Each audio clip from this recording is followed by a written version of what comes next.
अस्सलाम वालेकुम। कैसे हैं आप लोग? सारे ठीक ठाक हैं? हाल चाल बराबर है सबके? पिछले लेक्चर्स में अगर आप लोगों को याद हो क्या डिस्कस किया था हम लोगों ने, एटम के बारे में पढ़ लिया था। डिफरेंट जो कंसेप्ट थे, डेमोक्रेटस का कंसेप्ट था वो, एम्पिडोकल्स वगैरह का जो कंसेप्ट था, और बाद में डाल्टन्स थ्योरी को भी हम लोगों ने पढ़ लिया था। तो डाल्टन्स थ्योरी के बाद अभी हमारे पास आ जाता है किस चीज़ के बारे में?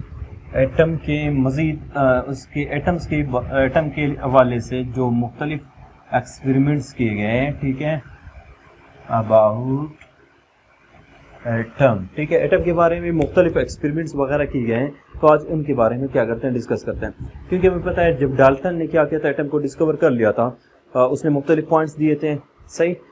ये भी बताया गया था कि एटम के क्या क्या करैक्टर्स हैं, ठीक। तो अभी देखते हैं कि हमें पता है जब अगर मॉडर्न थ्योरी की बात कर लें, मॉडर्न थ्योरी क्या कहता है कि एटम इस तरह है, ठीक है, इसके सेंटर पे न्यूक्लियस है, प्रोटॉन न्यूट्रॉन और बहुत से पार्टिकल्स के अंदर है, इलेक्ट्रॉन शेयर्स ऑर्बिट्स में क्या करते हैं, मूव करते हैं, ठीक। लेकिन पहले लाजमी हम लोगों ने क्या करना होगा, एटम के बारे में मुख्तलिफ एक्सपेरिमेंट्स को देखना होगा कि इसके अंदर जो सब एटॉमिक पार्टिकल्स है वो कैसे डिस्कवर हो गए, कौन कौन से पार्टिकल्स है, तभी हम लोग आ सकते हैं आजकल की जो मॉडर्न थ्योरी है, जिसमें हम लोग बताते हैं कि यहाँ पे न्यूक्लियस है, यहाँ पे प्रोटॉन्स हैं, यहाँ पे इलेक्ट्रॉन्स हैं, इलेक्ट्रॉन किन रास्तों में मूव करते हैं, क्लियर। तो लाजमी सबसे पहले हम लोगों क्या करते हैं, एटम के मुख्तलिफ एक्सपेरिमेंट्स के बारे में देखते हैं कि कैसे एटम के अंदर मज़ीद एक्सप्लोरेशंस की गई, मज़ीद डिस्कवरीज की गई। तो सबसे पहले अगर एक्सपेरिमेंट्स की बात कर लें, एटम के हवाले से जो मुख्तलिफ एक्सपेरिमेंट्स की गई, उनमें सबसे पहले एक क्या है, जिसको हम लोग कहते हैं डिस्चार्ज ट्यूब एक्सपेरिमेंट। क्या? डिस्चार्ज ट्यूब एक्सपेरिमेंट, ठीक है। अभी डिस्चार्ज ट्यूब क्या है हमारे पास, ठीक है, ये एक क्या है, ट्यूब है। इसको डिज़ाइन किया था एक साइंसदान ने, जिसका नाम है इसका नाम क्या है, विलियम क्रूक्स। अप्रोक्सीमेटली इन 1876 में मेरे ख्याल से इसने क्या किया था, ये ट्यूब क्या किया था, डिज़ाइन किया था। और उसी वजह से इस डिस्चार्ज ट्यूब को हम लोग इसके नाम के हिसाब से क्या कहते हैं, मुख्तलिफ नाम दे देते हैं। इसको हम लोग क्या कहते हैं, क्रूक्स ट्यूब भी कहते हैं, इसको डिस्चार्ज ट्यूब भी कहते हैं, इसको गैस डिस्चार्ज ट्यूब भी कहते हैं, साथ साथ इसको हम लोग कहते हैं कैथोड रेज ट्यूब भी कहते हैं। ये मुख्तलिफ नाम आपने क्या करने हैं, अपने जहन में रखने हैं, ठीक है। अच्छा, crooks tube, gas discharge tube, क्या कैथोड रेज ट्यूब, या जस्ट हम लोग क्या कहते हैं इसको डिस्चार्ज ट्यूब, ये क्या है, पहले इसी को हम लोग देख लेते हैं। फिर देखते हैं इसमें कैसे एक्सपेरिमेंट्स की गई अबाउट एटम, और एटम के जो मजीद जो फंडामेंटल पार्टिकल्स हमारे पास सब एटॉमिक पार्टिकल्स हैं वो कैसे डिस्कवर हो गए। अच्छा, तो गैस डिस्चार्ज ट्यूब की तरफ अगर हम लोग आ जाएं, इसकी सबसे पहले हम लोग क्या करते हैं, स्ट्रक्चर की बात करते हैं कि ये हमारे पास किस तरह का स्ट्रक्चर रखता है। अच्छा, तो गैस डिस्चार्ज ट्यूब की अगर बात कर लें, ये हमारे पास क्या है, एक इस तरह की सिलेंड्रिकल क्या है, एक ओलो सफेयर पर क्या है, मुश्तमिल होता है। इसको मैं थोड़ा सा बराबर करता हूँ। ये हो गया आपके पास एक ओलो क्या है, आपके पास खोखला क्या है, सिलेंडर पर मुश्तमिल है। स्पेलिंग यही है क्या, बता देना अगर गलत है, ठीक है। ओलो सिलेंडर पर मुश्तमिल है, सिलेंड्रिकल शेप आपके पास क्या है, कैप्सूल हम लोग कह सकते हैं, इस पर मुश्तमिल है। इसमें फिर क्या होते हैं, दो यहाँ पे लगे होते हैं इलेक्ट्रोड्स, ठीक है। एक इस तरफ इलेक्ट्रोड लगा हुआ है और दूसरा कहाँ पे लगा हुआ है, यहाँ पे। इलेक्ट्रोड्स हमारे पास क्या है, जो इलेक्ट्रिसिटी को क्या करते हैं, पास करने के लिए रॉड्स होते हैं, जिम्मेदार होते हैं इलेक्ट्रिसिटी को पास करने के। और यहाँ पे क्या है, इस पर जो पॉजिटिव चार्ज है, इस इलेक्ट्रोड को हम लोग नाम देते हैं किस चीज़ का, कैथोड का, ठीक है।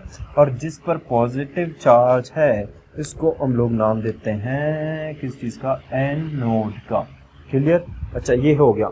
और यहाँ पे याद रखो, इस ओलो सिलेंड्रिकल, यहाँ पे मैंने बताया ओलो है, ठीक है, कोकला है, तो इसके अंदर क्या डाला जाता है, इसके अंदर एक गैस डाली जाती है, ठीक है, गैस डाली जाती है। या इसमें हम लोग क्या डाल सकते हैं, गैस के अलावा एयर, क्योंकि एयर के अंदर भी क्या है, गैस मौजूद है। साथ साथ इसको हम लोग इसमें वेपर्स भी डाल सकते हैं, कोई भी कंपाउंड अगर आप क्या करो, ज़्यादा यूज दे दो, क्या बनेगा, वेपर्स। और वेपर्स का मतलब क्या है, वो भी गैस हालत में, तो यहाँ पे वो भी मौजूद है, सही।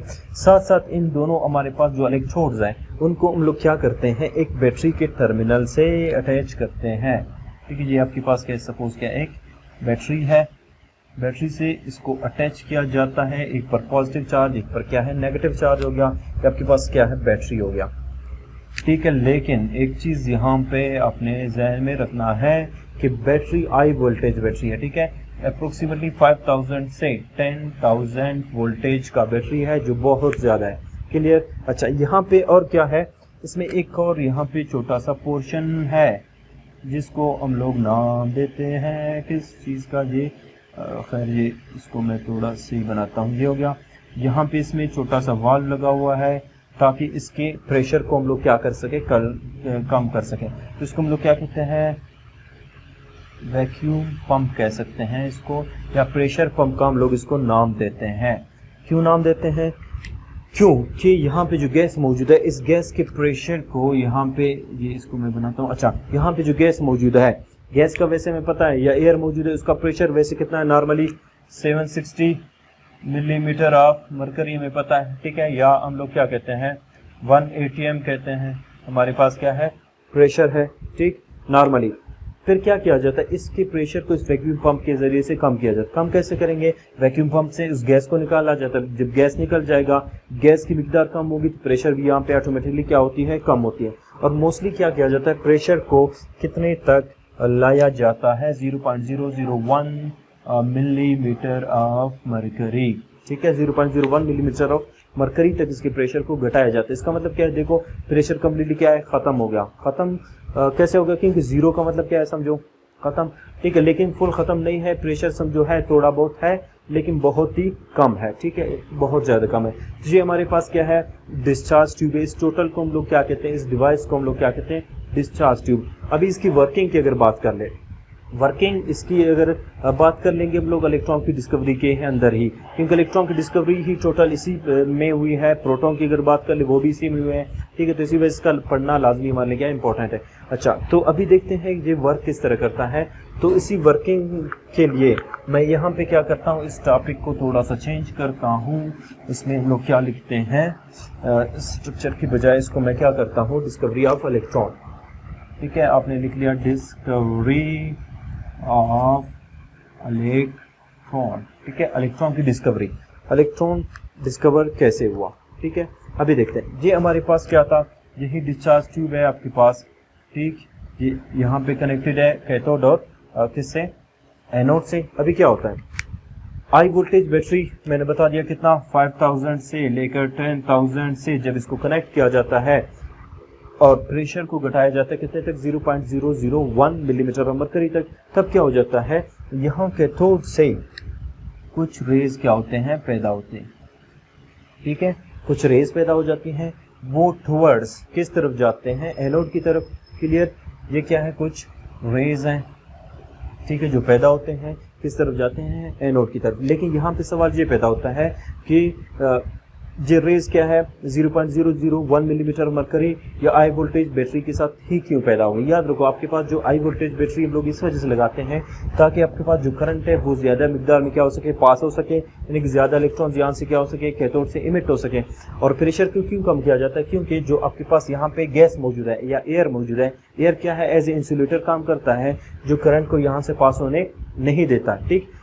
एनोड का मतलब क्या है, एनोड का काम क्या है, वो इलेक्ट्रॉन्स को अपनी तरफ खींचेगा। कब खींचेगा, जब यहाँ से इमिट होंगे। यहाँ से इमिट कब ज्यादा होंगी, जितनी ज्यादा वोल्टेज होगी उतनी ज्यादा क्या होगी, अमाउंट में इलेक्ट्रॉन्स इमिट हो जाएंगे, ठीक है। तो ये कि इसका काम क्या है, इनको अट्रैक्ट करना। लेकिन अट्रैक्ट कब करेगा, जब यहाँ पे इंसुलेशन क्या होगी, कम होगी। इंसुलेशन कब कम होगी, जब इस गैस को हम लोग क्या कर ले, कम कर ले। जब गैस को कम कैसे करेंगे, जब इसका प्रेशर घटाएंगे, गैस की कंसंट्रेशन कम करेंगे, प्रेशर कम होगा। जब प्रेशर कम होगा तो ऑटोमेटिकली यहाँ से कुछ रेज जनरेट होते हैं, ठीक है। ये रेज क्या होते हैं, जनरेट होते हैं। लेकिन यहाँ पे याद रखो, ये जो रेज है, जहन में आप रख लो कि रेज क्या होते हैं हमारे पास, ये इनविजिबल है, ठीक है।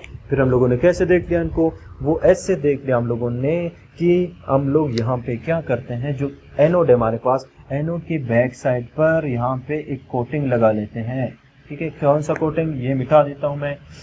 कोटिंग किस चीज़ की है, यहाँ पे याद रखो, ये जो कोटिंग है वो एक कंपाउंड है हमारे पास, जिंक सल्फाइड। और भी बहुत सी चीज़ें, लेड सल्फाइड या और भी कोई कंपाउंड लगाया जा सकता है। जिंक सल्फाइड ये कैसा कंपाउंड है, इसको हम लोग कहते हैं फ्लोरेसेंट कंपाउंड है,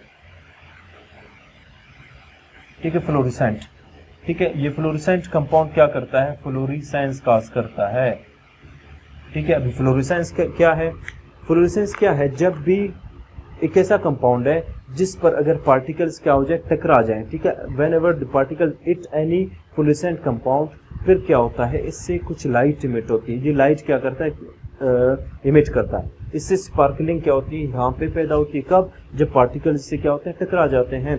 तो इसी वजह से हमें इनविजिबल रेज क्या हो गए, विजिबल हो गए। कब, जब ये रेज क्या हो गए, इस जिंक सल्फाइड के कोटिंग के साथ टकरा गए, तो वहाँ पे फ्लैशेस पैदा कर ली, स्पार्कलिंग पैदा हो गई। तो इससे अंदाजा हो गया कि इस ट्यूब के अंदर क्या है, रेज पैदा हो रही। अभी यहाँ पे सवाल ये भी पैदा हो सकता है कि ये रेज है जिंक सल्फाइड तक कैसे जा रहा है, बीच में तो क्या कौन आ रहा है, एनोड आ रहा है।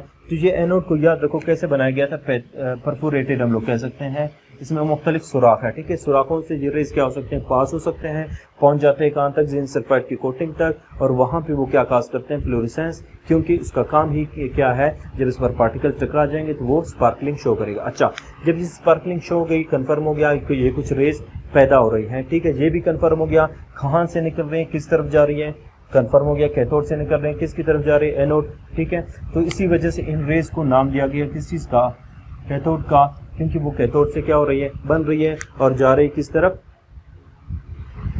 एनोड की तरफ। अच्छा, यहाँ तक तो हो गया। पहले इनको नाम दिया गया कैथोड रेज का, इस तरह। लेकिन ये डिस्कवरी याद रखो, यहाँ पे आप लोगों ने याद रखना है, एक साइंटिस्ट था जिसका नाम था जे थॉमसन, कंप्लीट नाम इसका था जोसेफ जॉन थॉमसन, ठीक है। इसने अप्रोक्सीमेटली 1887 में ये एक्सपेरिमेंट किया था और उसने इलेक्ट्रॉन को डिस्कवर कर लिया। इलेक्ट्रॉन को सबसे पहले आइडेंटिफाई इसी जे थॉमसन ने किया था, लेकिन बाद में हम लोग पढ़ते हैं इस तकरीबन जे थॉमसन ने डिस्कवर कर लिया, लेकिन इसने नाम दिया था उस टाइम उसको और नेगेट्रॉन्स का,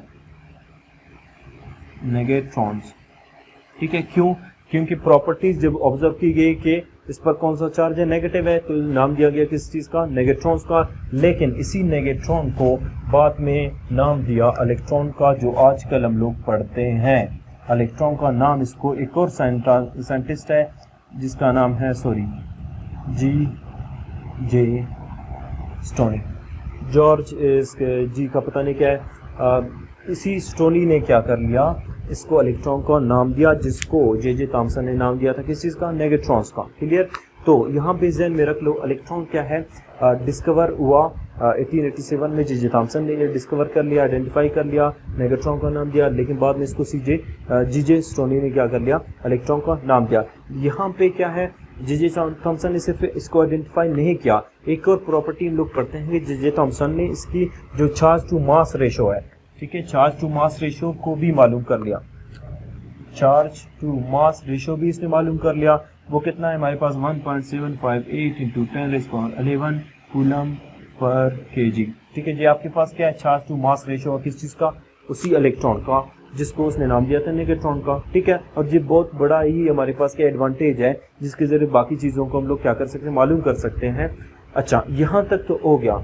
अभी चार्ज टू मास रेशियो जब इसने मालूम कर लिया इलेक्ट्रॉन को, जे थॉमसन ने, फिर क्या किया, इसने जब देख लिया कि अगर charge to mass ratio electron का है, तो उसने ऑब्जर्व कर लिया कि अगर हम लोग इस गैस को, जो इवैक्यूएटेड जो हमारे पास सिलेंडर है, इसके गैस को क्या कर ले, हम लोग चेंज कर लें, या हम लोग कैथोड में जो मटेरियल यूज़ होता है उसको चेंज कर लें।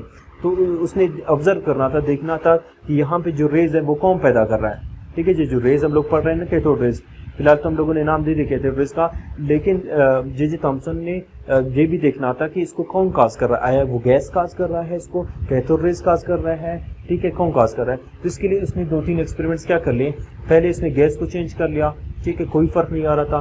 फिर कैथोड के मटेरियल को चेंज कर लिया, कोई फर्क नहीं आ रहा था। दोनों को चेंज कर लिया, उससे कोई खास फर्क नहीं आ रहा। तो उसने एक स्टेटमेंट दी, क्या बता दिया कि ये जो पार्टिकल्स है वो उसके अंदर क्या है, गैस के अंदर, पार्टिकल के अंदर ये क्या फंडामेंटल है, ये उसके अंदर लाजमी जो होते हैं, और ये एटम के अंदर ये क्या होते हैं, सेम होते हैं। इनका चार्ज भी एटम के अंदर क्या है, सेम है, उसका मास भी एटम के अंदर क्या है, सेम है, ठीक है। ये एक बहुत बड़ा वो था उसमें डिस्कवरी ऑफ इलेक्ट्रॉन के हवाले से और उसकी प्रॉपर्टीज़ के हवाले से।